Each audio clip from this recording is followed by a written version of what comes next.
ሰላም እንዴት ናችሁ? እንዳይነጋ የለም ነግቷል።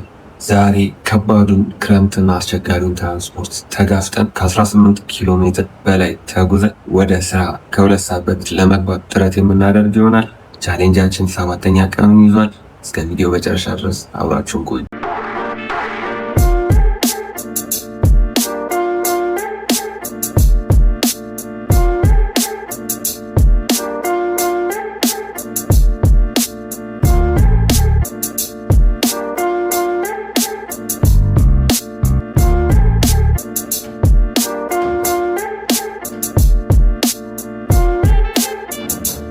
ጋይስ ከባድ ዝናብ እየጣለ ስለነበር ለመውጣት አያስመኝም ነበር። ነገር ግን በቃ አሁን ትንሽ ስላባራ ጉዞ መጀመር አለብን፣ ካልሆነ ማርፈዳችን ነው። ሰዓቱ በጣም እየሄደ ነውና እንደርሳለን ብዬ ተስፋ አደርጋለሁ። 12 ሰዓት ተኩል ላይ ኦልሞስት ወደ 1 ሰዓት ተኩል ነው የሚቀረ። ቅድም እንደነገርኳችሁ 18 ኪሎ ሜትር ነው ከቢሮ ቤት ድረስና 18 ኪሎ ሜትር ነው በ1 ሰዓት ተኩል ለመጨረስ ጥረት እያደረኩ ያለሁት።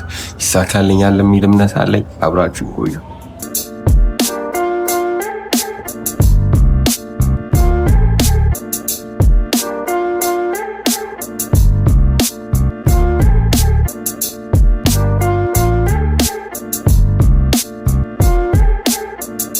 ትላንትና ደስ የሚል የጠዋት ፀሐይ ነበረች። ዛሬ ደግሞ በቃ ጭልምልም ብሎ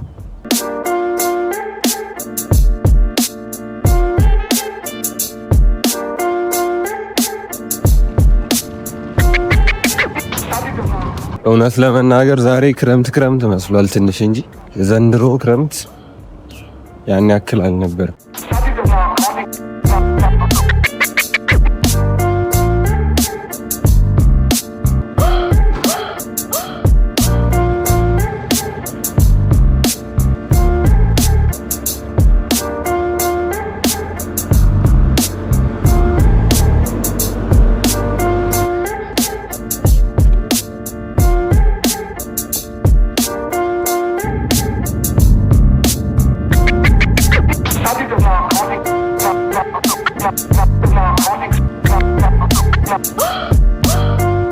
ታክሲው ሳንደርስ አውርዶን እየተጉላለው ነው የምላችሁ።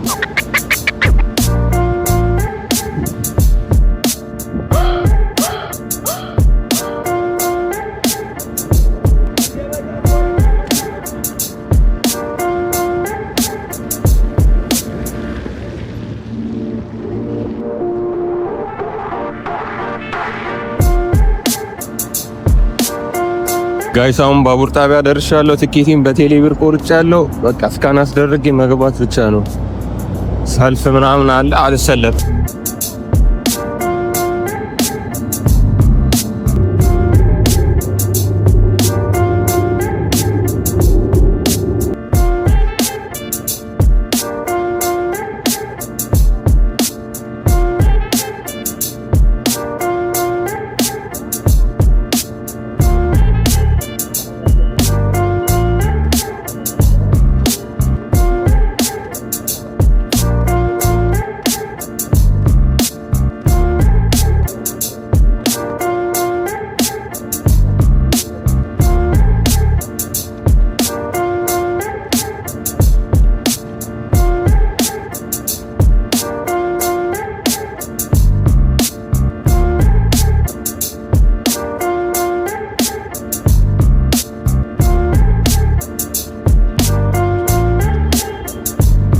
ዛሬ ቁሜ ነው የመጣሁትና በጣም ነው የደከመኝ።